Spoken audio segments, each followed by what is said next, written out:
Hey, everyone. This is Volts for February 5th, 2025. The cybersecurity implications of a clean energy grid.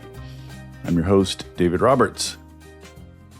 Last year, FBI Director Christopher Wray warned Congress that China is engaged in large-scale efforts to hack and penetrate vulnerable U.S. infrastructure, including the U.S. electricity grid. Agencies like the Government Accountability Office have warned for years about the grid's increasing vulnerability. Into that milieu, we are introducing gigawatts of clean energy, which tends to involve systems that are much more digital and online and interconnected than their fossil fuel predecessors. Is all that new smart tech going to increase vulnerability to Chinese hackers, or can it help guard against them? Harry Krejsa has lots of thoughts on that subject. Until recently, he was working in the Biden White House, helping to develop the 2023 National Cybersecurity Strategy. Now he is the Director of Studies at the Carnegie Mellon Institute for Strategy and Technology, from whence he has just released a new white paper with the somewhat overheated title, Sunshield: How Clean Tech and America's Energy Expansion Can Stop Chinese Cyber Threats. So, will clean energy be a cyber shield or a cyber vulnerability? We are going to dig into all the details.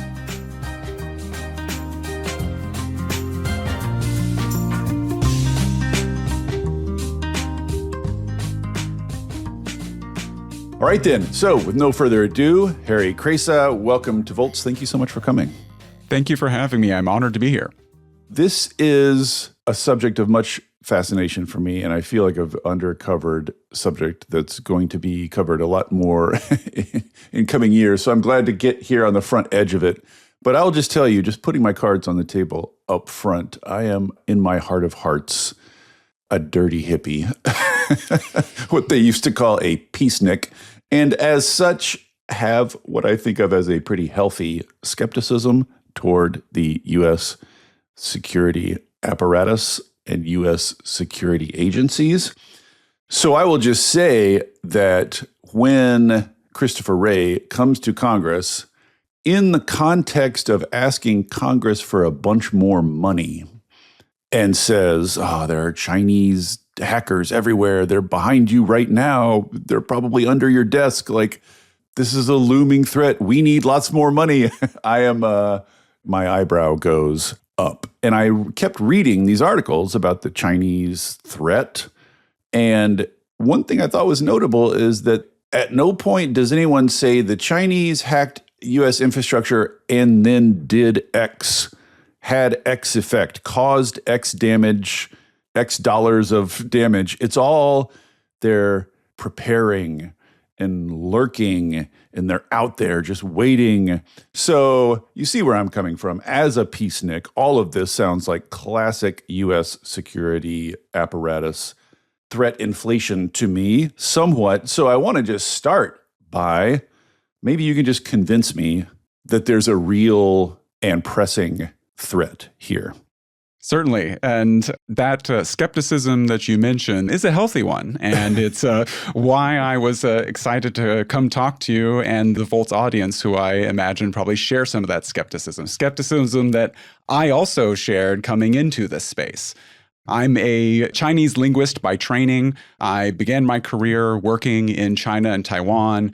And when I came back stateside, I started researching U.S.-China technology competition, which brought me into government service. I started in the Pentagon on their civilian staff during the first Trump administration.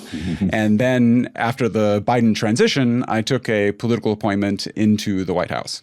And across that time in government, I was the most granola crunching person I knew at the Pentagon. But probably a pretty low bar, but indeed. But I cleared it. But during that time, I learned all about how and why China's building these kinds of cyber capabilities to threaten our infrastructure, and to my pleasant surprise, how clean energy could be uniquely capable of helping protect us from exactly those kinds of threats. There's a cliche that the thing that Americans most frequently get wrong about international relations is that other countries have domestic politics too. I thought they just sat around talking about America. Like, what do you think about America?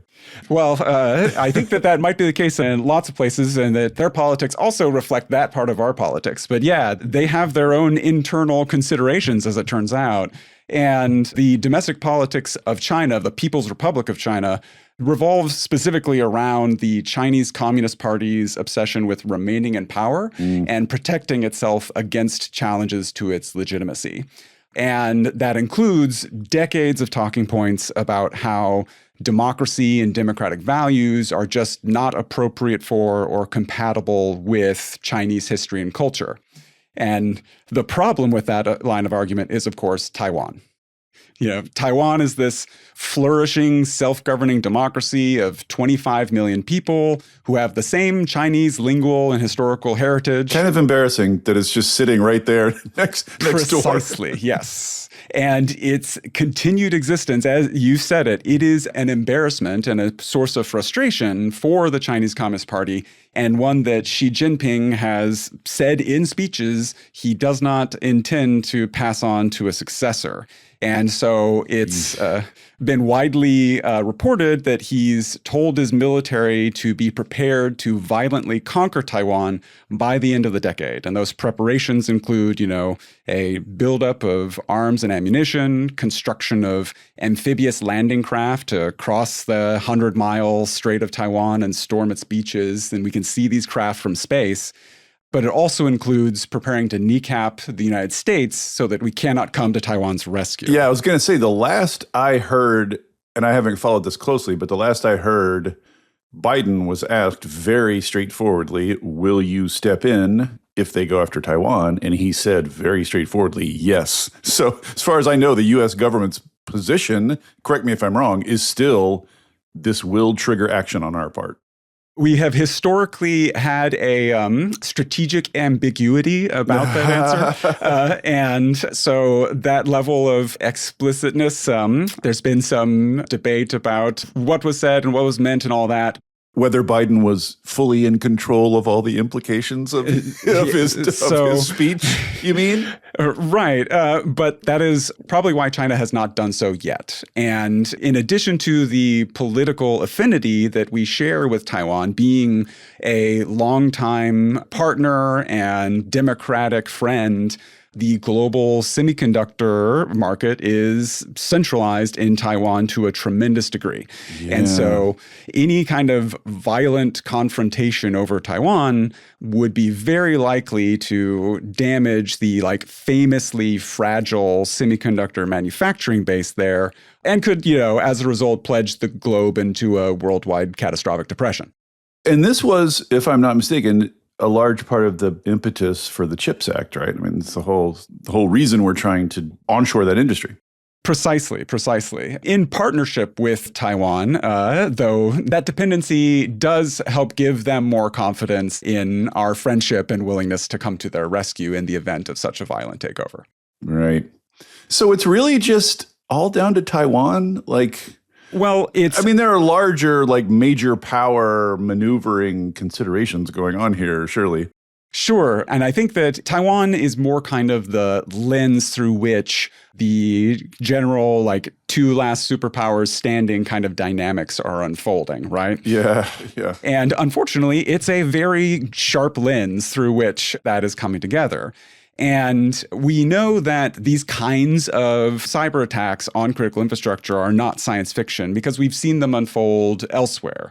Just a decade ago, Russia was able to bring down Ukraine's power grid with a series of cyber attacks that plunged hundreds of thousands of people into darkness. At the beginning of the Biden administration in 2021, Colonial Pipeline suffered a ransomware attack by criminal gangs that caused a fuel shortage and momentary gas panics on the eastern seaboard. And there was even a water treatment plant in Florida where, again, a criminal actor was able to remotely access the control systems for that water treatment plant and set it to flood its water stores with lye, but that was like caught and reversed at the last minute. Yeesh. Yeah. It's also the case that like 3 drunk rednecks in North Carolina shot an electricity transformer and shut down electricity service to an enormous swath of the region, by which I mean U.S. infrastructure is vulnerable in a lot of ways. And it seems to me a lot of those ways are domestic, entirely domestic, and a lot of those ways are analog. Do you know what I mean? Absolutely. So what percentage of the total vulnerability of U.S. infrastructure is foreign digital hacking specifically, I guess? I want to try to contextualize it a little bit. So it's qualitatively different buckets, right? There's it's difficult to protect a random rural substation against anti-government activists from shooting it up with a M16, right? But that is not very systemically impactful. It could have local impact. But the threat advisories put out over the last year and a half or so by Microsoft and reporting by various news outlets and those congressional testimonies you mentioned have all been pointing to the Chinese security services attempting to gain access for systemic impact into places like, again, according to publicly available reporting, the Texas power grid, water utilities in Hawaii and Guam, major West Coast ports, things that because of their digital connectivity are able to leverage it into systemic impact for 2 effects, right? The first one is to scramble our logistical ability to mobilize a rescue mission for Taiwan. But the second, as you mentioned from Director Wray, was to disrupt essential services for U.S. civilians and, as another government leader put it, to induce societal panic so that we wouldn't have the political will to support that rescue mission. So the idea is that this is all basically to thwart any U.S. effort to save Taiwan. It seems like a little bit of a bank shot. Well, wait, are there not more direct? The Chinese Communist Party sees the United States as probably the only actor that could stand in the way of a violent takeover of Taiwan. And so they're doing everything they can. They're pursuing, missiles that are particularly good at targeting and taking down aircraft carriers because that's one of our, comparative advantages. They are trying to, bulk up on ammunitions that can get to Taiwan and destroy Taiwan's defenses before our ships can make it across the Pacific Ocean. But they do see our disproportionate digitization as a society, as an economy, as a way that they could try and circumvent our conventional military advantage. And that's what's motivating them. And I think they also view us as kind of louche and decadent and weak-willed and unlikely to put up with much sacrifice in the name of defending a faraway land. Is that? That is correct. I think that they might be off there as far as like a rally around the flag technique if they indeed started trying to target American civilians. But whether or not in like China analysis circles, it is a truism that China has generally been bad at predicting the political intuition for democratic countries. Like they just don't have practice at it. Like in the 90s, Taiwan was flirting with electing a more pro-independence party for the first time. And so China fired a series of missiles over Taiwan to try and intimidate them out of it. And of course, that just inspired Taiwan to rally around those candidates. It sparked like weeks-long rallies and people in the streets. Exactly, right. And so that's like I think an underrated source of instability. Well, I mean, inability to predict the U.S. response is one thing. Inability to predict a Trump administration response is like perfectly forgivable and understandable, is it Exactly. Not? But I think that the fact that we have now found Chinese hackers lurking on civilian critical infrastructure, gaining and maintaining access and the ability to control it, including infrastructure that doesn't have a military purpose. Right. But to be clear, the examples we have on record are them gaining access. We can't really point to them having done anything with it yet, can we? Absolutely. But part of that is because doing something with that would be seen as like an act of war, like targeting civilians. Right. So what you would want, if you are the PRC and you want to, frighten or deter the American people out of coming to Taiwan's rescue, you want to be in place to pull the trigger. Keeping your powder dry. Precisely. But accumulating powder. Exactly.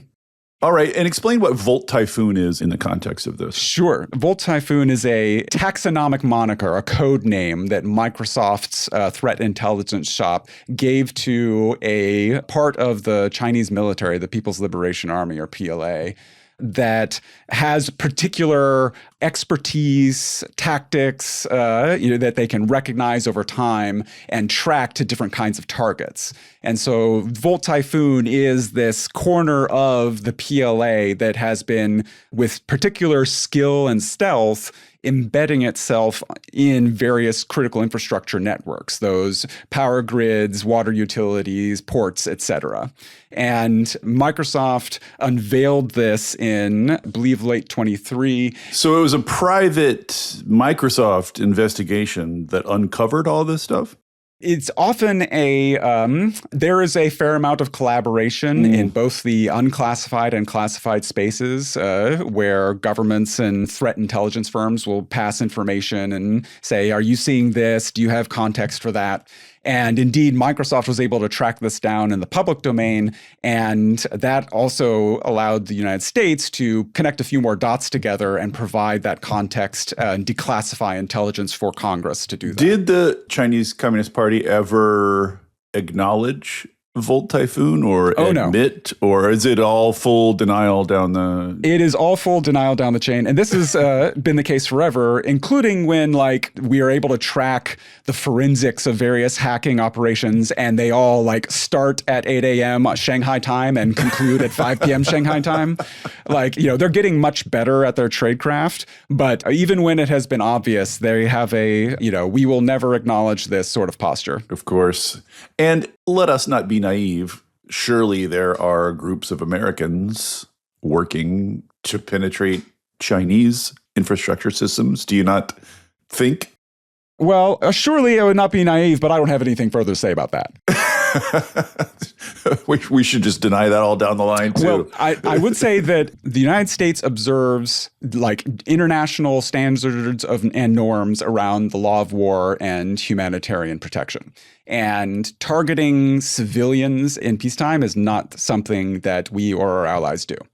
Okay, well, I'll just leave that there with my raised eyebrow. So let's talk then about the vulnerability of the grid, basically. This is about the digital vulnerability of the grid. So before we get to clean energy, the grid that all these people are talking about being more vulnerable is, for the most part, not composed of clean energy. The one that we're talking about being increasingly vulnerable is still mostly the fossil fuel grid. So why, given that the grid has been, basically the way it is for a century now, why is it suddenly becoming more vulnerable to hackers? So you had mentioned at the top those GAO reports about how the threat is proliferating. And basically the dynamic here is if you're trying to think of the cybersecurity of a complex system like our grid, you can think of your options along a spectrum. And on one end, you have basically no internet connectivity whatsoever. And in tech policy, we call that an air gap, where there's nothing connected to the internet. Certain nerds in the audience right now will be thinking about the Battlestar Galactica. Precisely, the Adama maneuver. That's right. Reboot, which begins with a fully analog ship because the robots have taken over all the computers. Exactly. And there are benefits to that approach. And indeed, some extremely valuable but extremely fragile parts of our infrastructure, of our national security apparatus are indeed air-gapped, and they depend on that kind of thing. Oh, interesting. Because I was going to ask, is that a substantial part of anyone's recommendations that we sort of have some small percentage of power infrastructure air-gapped just in case? It depends on particular circumstances. I think the issue is the opposite end of that kind of spectrum of security perspectives from the air gap is leaning in totally on being digitally native, on recognizing that, we are living in a digitally enabled world. The ship has sailed on, some parts of our infrastructure being connected to the internet. So we might as well. The only way out is through. Exactly. And so you want to say, all right, we're going to make everything possible as digitally native as possible, where it can be updated, it can be patched, it can, fail gracefully and quarantine the bad stuff. And unfortunately, where we are is in that messy middle, which is the worst of all worlds, where I'm exaggerating when I say dams with dial-up modems slapped to the side of it, but only slightly. So we have infrastructure that was not designed to be digital, not digitally native, that has been sort of drafted into digitization. Precisely. Slapped a modem on the side of it. And so we're kind of in a worst of both worlds. Exactly. And the promising thing about the clean energy transition is that it is bringing a wave of recapitalization into the electricity sector of new technology that is digitally native, that can be made defensible. Right. And here we come to, I think, a really central question, because like I'm guessing probably anyone's strong intuition is just that if you bring in much more digital equipment, you are proliferating your threat surfaces, or whatever the hell they call them in the security world. You know what I mean? Like, you have now digital interfaces by the millions. And what's more, I mean, I'm getting a little ahead of myself now, but we'll get all this out now. What's more, not just lots more digital equipment onto the grid, but digital equipment coming from small vendors and like mom and pop shops, like absolutely startups. There's lots of, now there's like, it's not just a couple of big power companies that you could theoretically corral and control. We're proliferating the places from which things enter the grid too. And it's just, that's distributing too. So all of that sounds to me like more vulnerability, more. So convince me that a distributed grid filled with digital interfaces is not more vulnerable to hackers. Absolutely. And your intuition is correct and historically well supported. But as we said earlier, the only way, out is through here. And so it is both simultaneously true that the threat surface is proliferating exponentially, and we are gathering the tools we need to make everything more secure, resilient, and defensible than it would have been in a legacy fossil infrastructure paradigm otherwise.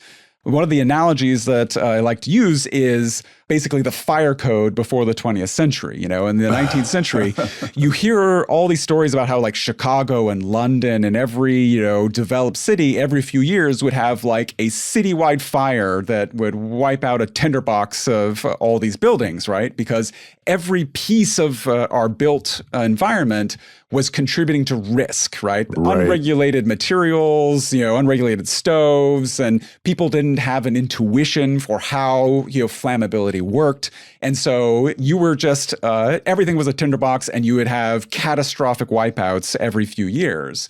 And if we approached the built environment today, like our cybersecurity, paradigm is today, I'd be saying, hey, before you go into this building, you need to put on your fire suit, your own oxygen tank, and carry an axe with you, which is no way to organize our modern society. But instead, today, every piece of a building contributes to its safety rather than its risk. Like every layer of paint has had a fire retardant code and everything. Right. And this is all just by boosting code so that all new buildings have a certain level of hardened infrastructure to them. And it's more or less worked.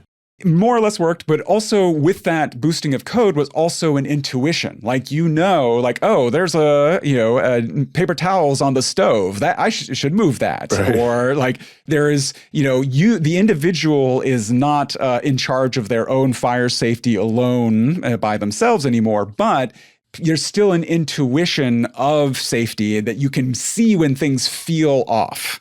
And we are trying to, the way through this is to cultivate both, that pincer movement of top down and bottom up. Right. Top down meaning the codes, bottom up meaning more of a cultural sensitivity. Just exactly right. Pay more attention, care more, keep an eye out.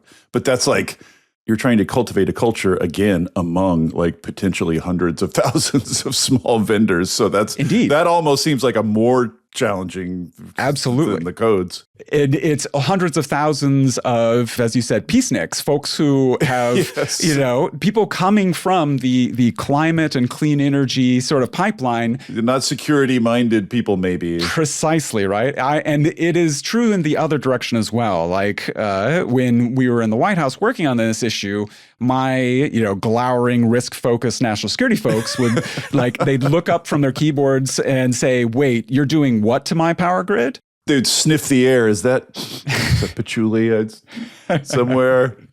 Precisely. Whereas indeed the climate policy folks whom I adored and had a great relationship at the very beginning were like, wait a second, are you trying to throw a wet blanket on this? Are you coming in here with your, military industrial complex biases?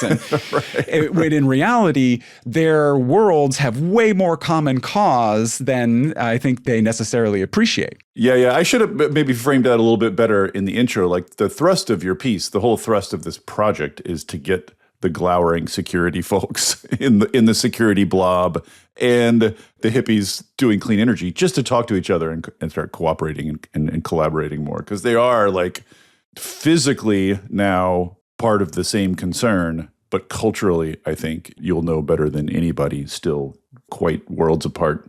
Absolutely. And I think that this union will be especially important in the next few years, where we're going into a political environment where decarbonization is probably going to drop several rungs down the priority ladder, and national security and competition with China is going to move up it. Well, I mean, I would argue that even in the Biden administration, it was concerns about China that pushed climate legislation over the top. It's already, those melding of concerns is already somewhat underway. That's right. And the ability of clean energy to kind of clear out that technical debt and make our grid more defensible and resilient is a huge national security asset and imperative. And you can talk about that without ever using the word carbon in a very compelling way. Right. Well, let's talk then a little bit. Like one of the points you make, which of course I love because I love talking about grid architecture, is just that the architecture of a clean energy grid in and of itself is more cyber secure. So talk about that just for a second, the sort of the benefits of this kind of nested architecture.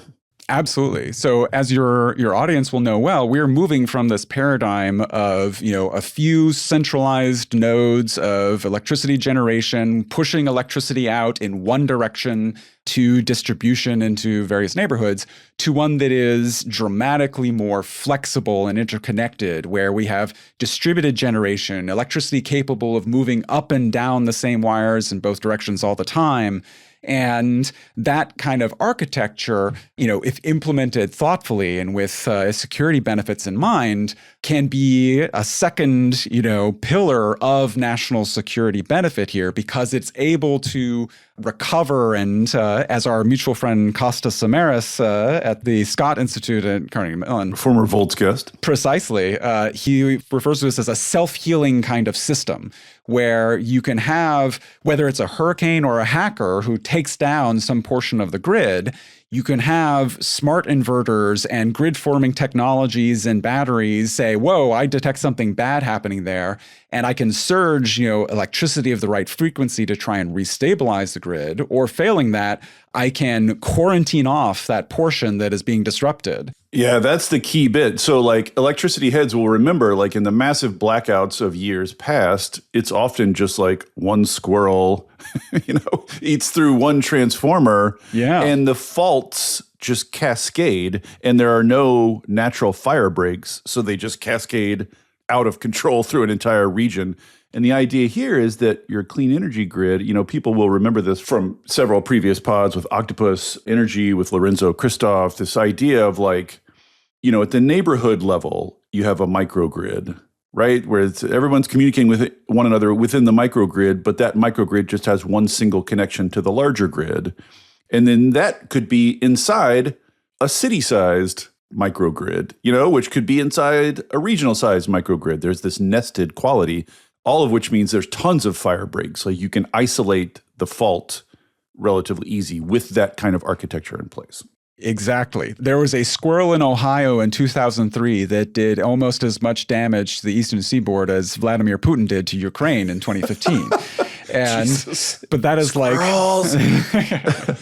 But here we come to a question, which is that architecture well implemented is safer, but do we see that being implemented that way? Do you know what I mean? Right. What I see is an uncoordinated herd of, just a chaos of people storming onto the grid and the architecture not really keeping up.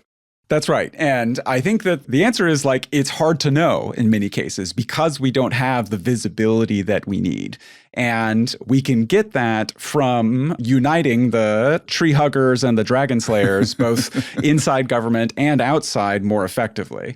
In the critical infrastructure protection space, there are these public-private, coordinating bodies, sectoral coordinating councils where representatives from the various major private sector stakeholders for a given sector will gather, will interface with government, will receive, threat intelligence about what they should do to protect themselves against new and emerging risks.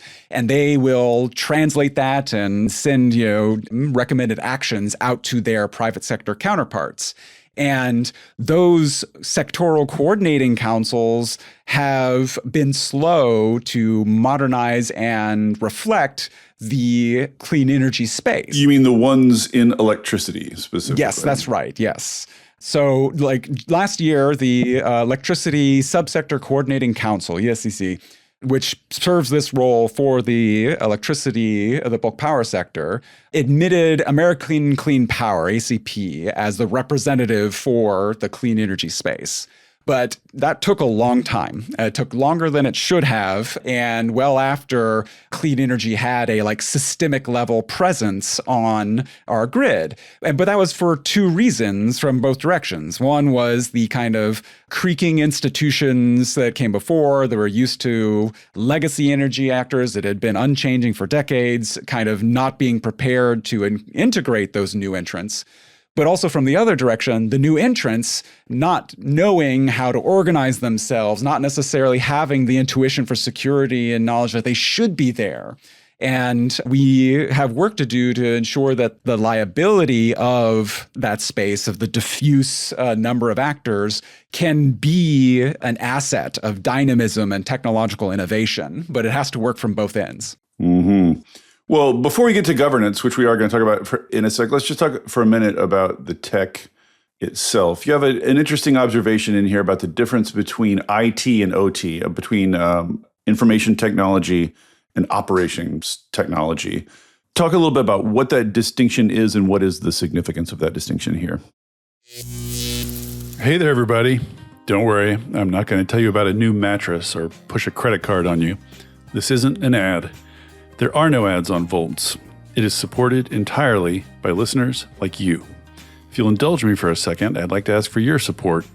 I started Volts because we're all surrounded by depressing news about climate change and misinformation about clean energy, and it's never been more important to share the stories of the real people on the ground doing the real work of transition and all the ingenuity and courage and public spirit they are bringing to it.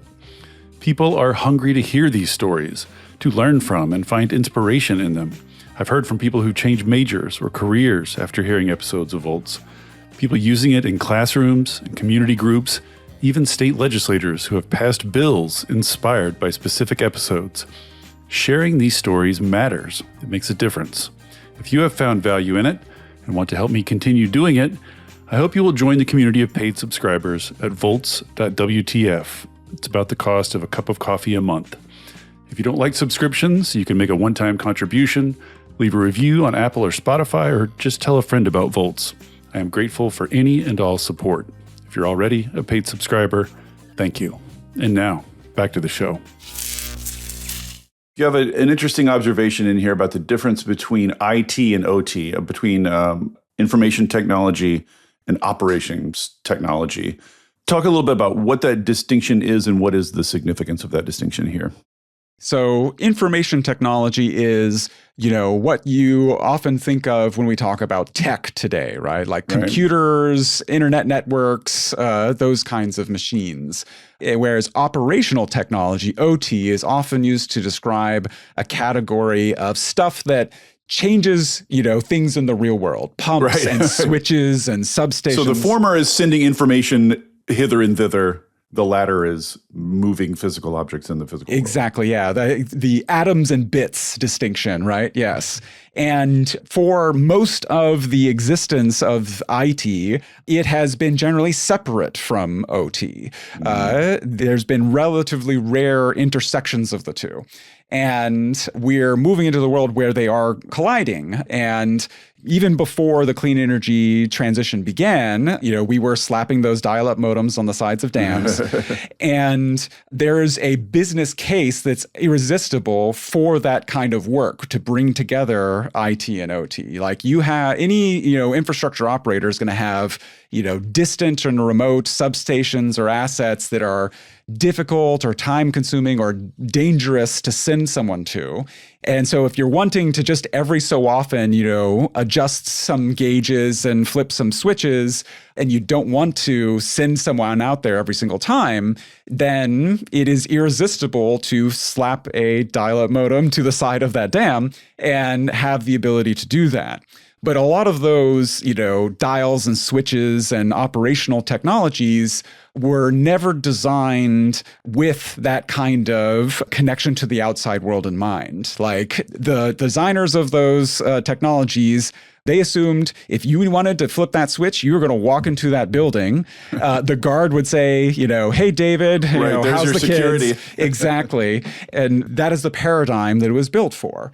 And by slapping IT onto the side of it, we are opening this door to the entire world being able to, look in there and turn those knobs and flip those switches with no identity checks, no authentication, no fire breaks, unless you build it in intentionally on top of it.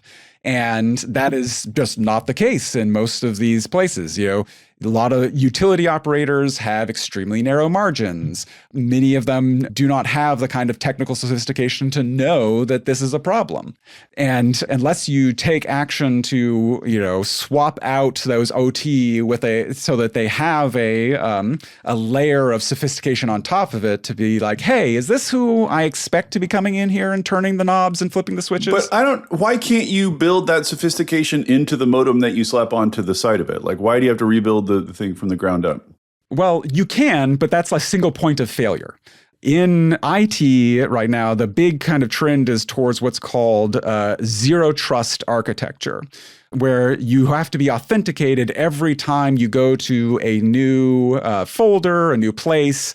And so this is not to get into too much inside baseball, but the security paradigm for like government networks used to be organized around on-premises or on-prem security, where as long as you passed one check, you could look at anything, go anywhere.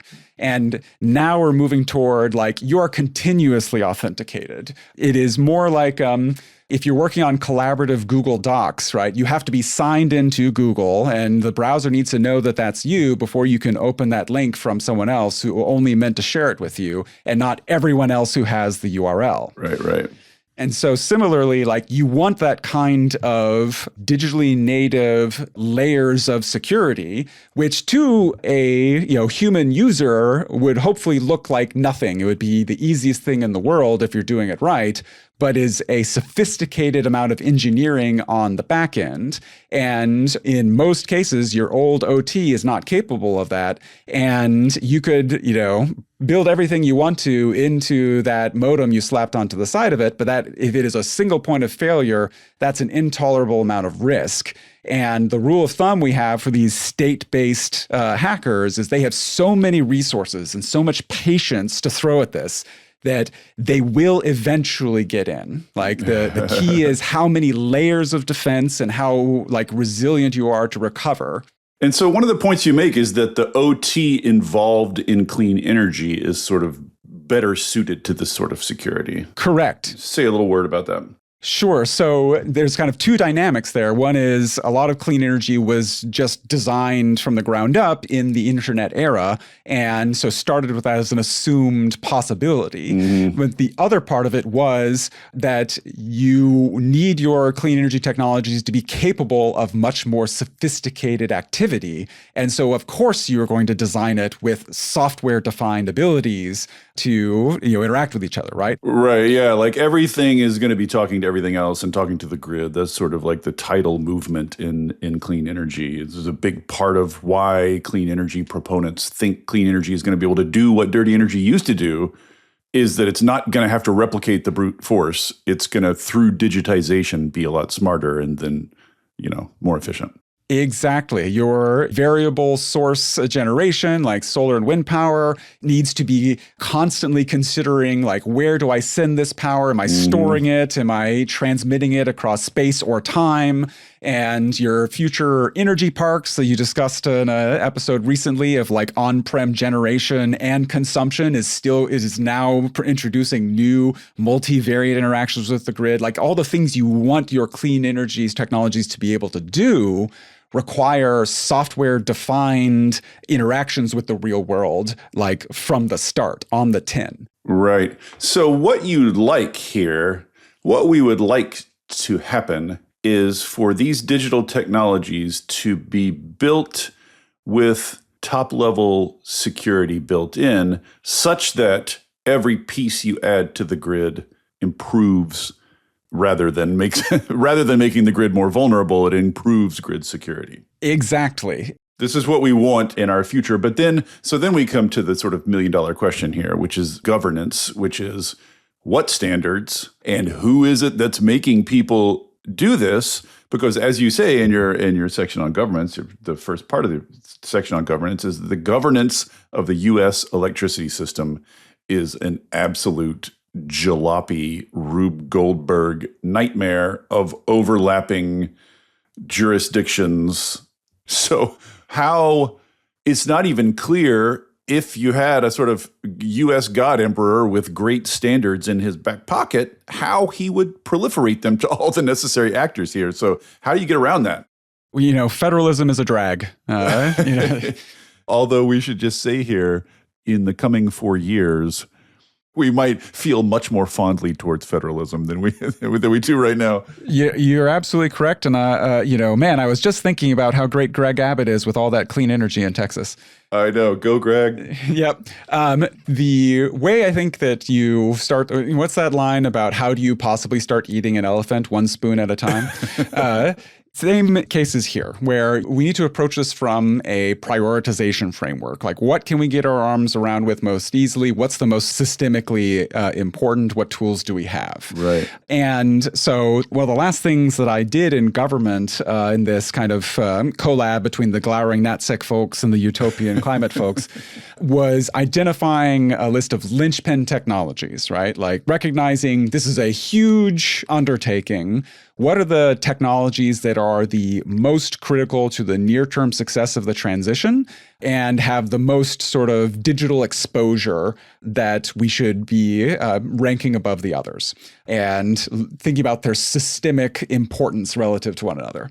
And to that end, if you're thinking about like solar panels, they are relatively dumb machines. Like, yes, they're the workhorse of the clean energy transition. And yes, they have some semiconductors in them, and most of them are made in China, but they're pretty dumb. They aggregate up into inverters and substations that's where the intelligence is, right? Is precisely. In the inverter. Indeed, yes. And so I'm not too terribly worried in kind of the immediate term about the risk from a solar panel. On the opposite end of that spectrum are your like virtual power plant software and similar tools that are entirely software defined, that can move megawatts or even gigawatts of electricity around and concentrate a lot of that risk in a single systemically important place. And so like that's one of the very first things we should probably prioritize. Like, what would that translate to? Prioritizing smart inverters. That just means like getting some minimal security standards in place, and that would affect the inverter manufacturing industry? Like what does it mean to prioritize inverters? It means figuring out like what are the sources of risk here? What does the software, like who makes inverters? What does the software and hardware supply chain for inverters look like? Do adequate existing standards cover the, software supply chain for inverters? If not, how do we make sure that we update standards to that end? And the tricky part there is that the clean energy transition is happening at faster than most of the standards making process exists. Yes, I mean, I run into this problem a lot Indeed, on Volts, which is like the tech is racing out ahead. People are doing this already, and the standards making bodies comparatively are like Ents and Lord of the Rings, just sort of lumbering along slowly. That's right. Behind. The thing we learned at the White House, and any honest, alumni of a White House Policy Council will tell you that the formal powers that the White House has, like legally, are actually pretty narrow. It is mainly like through other agencies and stuff like that you work. But one of the things that we can do very well is host parties. Yeah. And hosting parties where you bring together this very diffuse ecosystem and say, look, I, Mr. Government, don't know what the right standard looks like for the cybersecurity of a smart inverter, but everyone here has a piece of what that answer is. So let's put our cards on the table and figure it out. And then everyone goes home and has learned a lot more that day about how to think about this. And even if it takes another, 18 months for a formal standard to roll out, you have done a lot of the work, and this is the reality for lots of standards, is that often by the time it is published, most of industry has already coalesced around what it looks like. That's interesting. In this distinction between kind of dumb physical technology like a solar panel and a smart digital technology like an inverter that you need to worry about, I'm sort of curious where EVs come on that scale, because they kind of fit both. Like you can have a car that's not digital at all. Like we've had them for many years. But on the other hand, like EVs are like rolling smartphones. And it seems to me, like I don't want to give China any ideas or whatever, but like in terms of threat vectors, EV chargers and EVs are like, you stick a bug in an EV and then it carries it to a new charger. They're like deliberately bug spreading devices. So how do you think about EVs in the context of this security?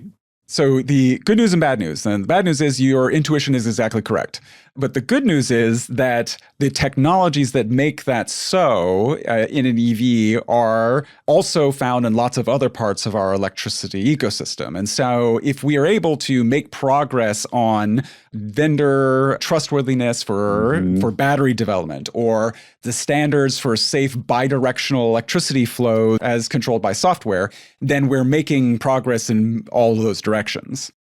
So the EV interface with the grid is not unique. If you just solve that sort of interface problem, you're solving that problem too, or at least somewhat solving it, somewhat solving. It's you'd also get at it from the direction of like virtual power plants and how they interface with the grid, because virtual power plants are probably going to tap a lot of EVs as they unfold. It also, like, there's been a lot of news lately about Chinese EVs and BYD kind of taking the world by storm. Indeed. And that's the reason why the recent import controls and limitations on BYD cars coming into the United States primarily focused on the software component of it, right? It was the fact that it is Chinese-made software on those cars that was one of the key distinctions. I mean, even if we put standards in place and says you can't sell an EV in America unless it meets these standards, you still have an enormous enforcement problem, don't you, right? Because you're going to have millions upon millions of Chinese EVs coming in, any one of which could, like, how do you enforce that? It's hard enough to enforce on domestic manufacturers. How do you enforce that when it comes to imports? Right. And well, you also saw a lot of folks in my, part of this ecosystem noticed the Israeli pager operation against Hezbollah with great interest. Creepy. Didn't get the attention it deserved. Super creepy. I completely agree. And it is a great demonstration of how easy it can be to hide nefarious intent in a supply chain network, right?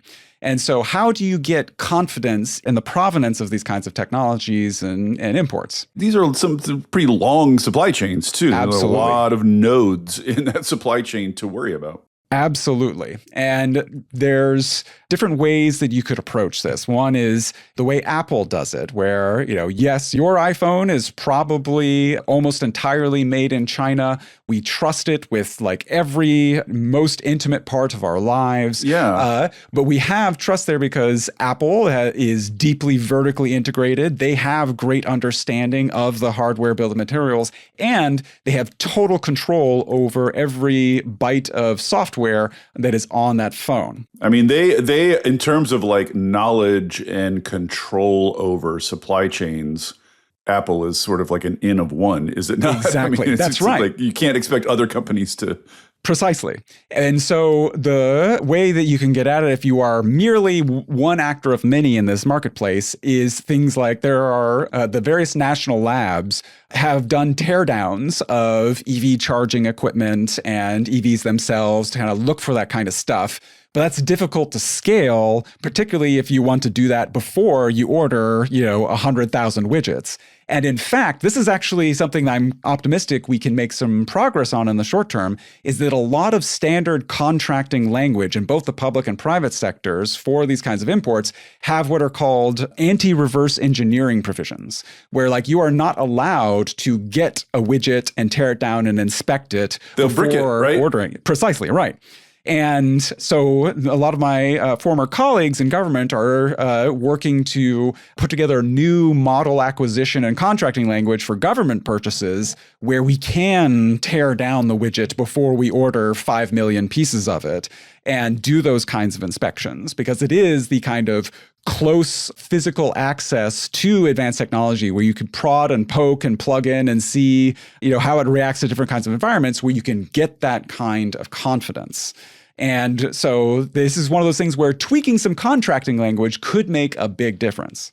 Interesting. And here's a somewhat cynical question, which came up online and which I think is very apt. We get sort of naturally outraged when we talk about privacy violations done by China. Ooh, scary China. But of course, like in the average American's life, the people who are invasively taking their data and using it for nefarious purposes are entirely domestic. You know what I mean? Like this is what the big tech companies want to do. And part of me sort of thinks that like putting standards in place that would truly protect consumers against, ill-willed foreign hackers would also preclude domestic actors from doing a lot of the data mining and shady crap that they want to do. And so that there might be some pushback from domestic actors against safety standards and privacy standards with real teeth. Am I off base in thinking that? I think that is true in some particular circumstances, like around, right to repair laws and being able to get in and fiddle with things. But I think in most spaces, and particularly those, around which I'm trying to bring together the tree huggers and the dragon slayers, Meta is not trying to collect ads on you in a way that would blow up your car. Well, not yet. I mean, yeah, right. It's the trajectory of these guys. I don't know. But these are, I think, two categories of concerns with Chinese activities of collecting information on you and pre-positioning access in places and in ways that could only be used in a way to harm civilian Americans. Right. But can you really, in practice, cleanly distinguish between those and leave Meta all its data mining capabilities while blocking all of China's ability to do something nefarious? Like, can you really make that distinction in practice? I think that in most cases, when we're talking about like public safety, yes, we can. I think when it gets fuzzier into how, the information that China is collecting on Americans so that they can socially engineer them, so that they can, phish them more effectively. Propagandize them on TikTok apparently is the big problem. Indeed, yes. Like that's where things can get fuzzier. But when it comes to like the safe functioning of our infrastructure and the delivery of essential services, yes, like you can separate the two pretty cleanly. I don't know. I would just put on record that like a lot of shady security stuff, I sort of approaching it through the lens of China fear, I feel like distorts it a little bit, since we are constantly subject to privacy and security violations all the time by actors who are multinational at best and have only a light allegiance to domestic policy and domestic actors. So, but anyway, one other thing I wanted to hit on with you before we run out of time, which I was just delighted to find. So you finish your report with these sort of recommendations for, sort of lines of effort, you call them, going forward, most of which are around trying to sort of get the security people and the clean energy people to talk to one another and work together. But one of the things you say here, which I agree with entirely and have not yet encountered in the actual buttoned up suit-wearing halls of DC and think tanks, is this. I'm going to read the quote from the report. The possibility of electricity generation so clean, cheap, and abundant as to test the bounds of energy scarcity is increasingly linked to the concept of artificial superintelligence and arguably possesses a scientifically clearer pathway to near-term deployment. The U.S. government should invest a similar urgency in understanding the potential of this abundance agenda as it is in artificial intelligence and in assessing whether or not it should be racing to realize it before Beijing. So just to restate that, you're saying the prospect of energy that is clean and super abundant, the end of energy scarcity, which has characterized our species development from the very beginning, right? It's been an absolute feature of life on Earth up until the present. The end of energy scarcity is a real possibility here. And as you say, arguably, there's a clearer path from here to energy abundance than there is from here to AI superintelligence. And yet AI gets all this hype, all these billions of dollars, all this like carpet bombing AI on everything now. Whereas the prospect of energy abundance, which to me is like massively more promising for the welfare of humanity, is also sort of within sight, and yet you never hear anybody talk about it.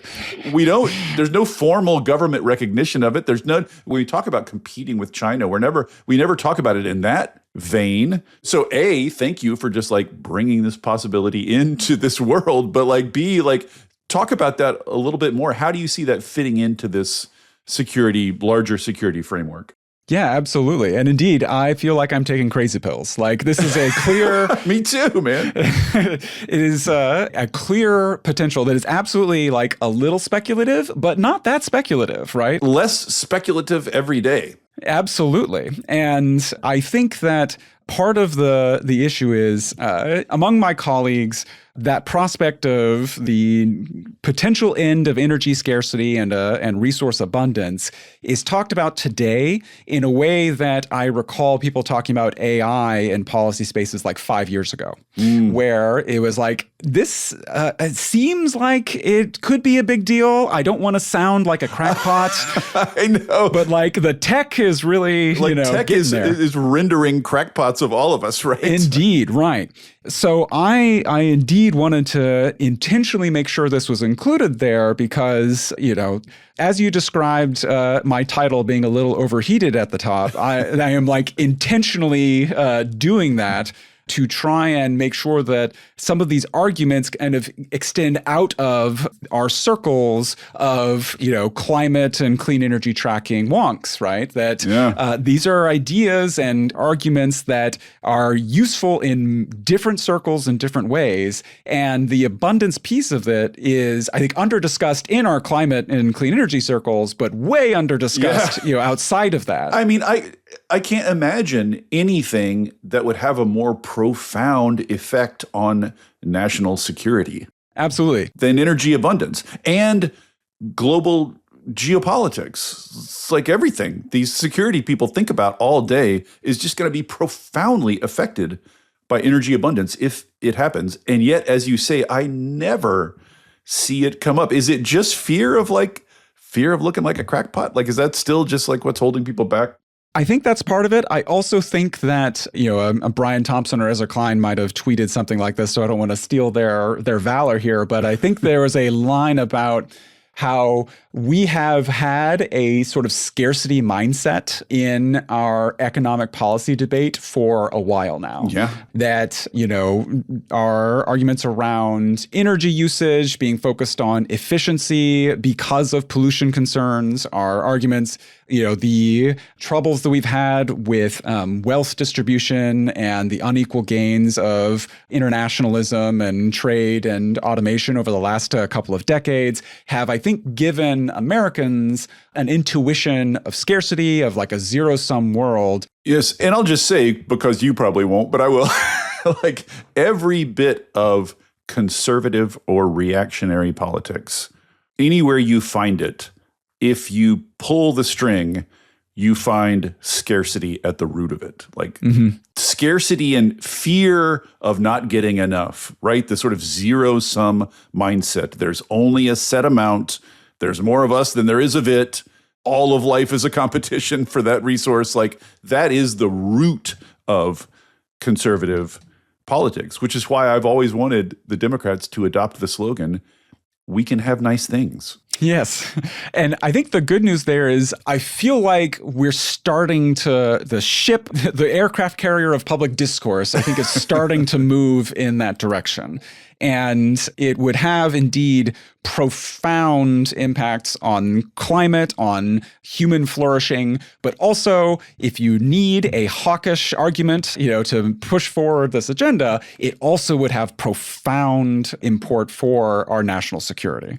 I mean, among other things, if every nation had a domestic supply of energy sufficient for its needs, just the motivation for a lot of fuckery would disappear. You know what I mean? Absolutely. Like the reason people go out and do corporate espionage and all that stuff would, just a lot of reasons for doing that would vanish. Like, why bother?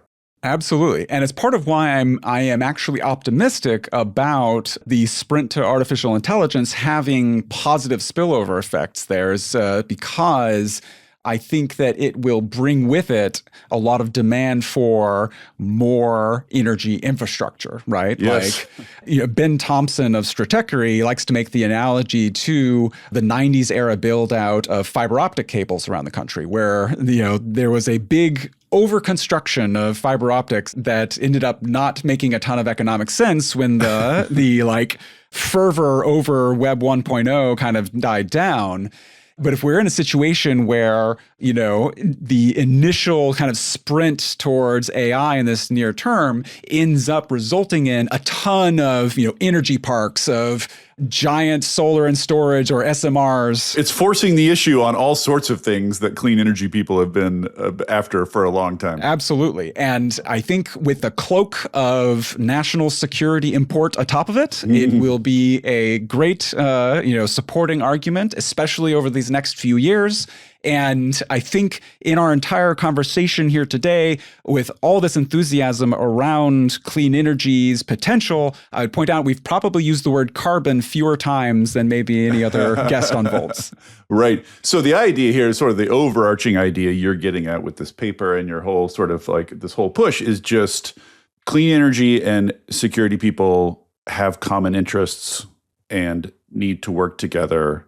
And furthermore, deploying clean digital technologies on the grid can improve U.S. national security. So you should, no matter how deep your glower and how deep your cynicism and how deep your contempt for hippies, if you want a more secure grid, you should want more clean digital technology on it. That's sort of the take home here. That's correct. And no matter how skeptical you are of the motivation behind American foreign policy, of, whether we have a military industrial complex at the core making decisions or not, that there are security imperatives for clean energy that you can use in conversation with people who are more concerned about those security imperatives and persuasively make that case. Well, let's conclude with that then. Just say a little word like, obviously, decarbonization as you say, is going to take a bit of a back seat in coming years. And that doesn't just look like the US either. Like, not to doom scroll a little bit, but like, it looks like momentum is flagging all over. Do you think there is, like if I'm a grizzled, glowering Republican security hand of decades, and the hippies come to me and they say, oh, well, guess what we discovered? We're actually secure too. We're actually helping you be more secure too. Obviously, my eyebrow is cocked, right? Obviously, I'm skeptical. Do you think that this style of argument, this argumentative sort of space you've opened up here, it has enough purchase to get some bipartisan consensus in the coming years? Like, there are enough people on both sides of this divide that get it, that you can see an actual germ of cooperation starting in coming years?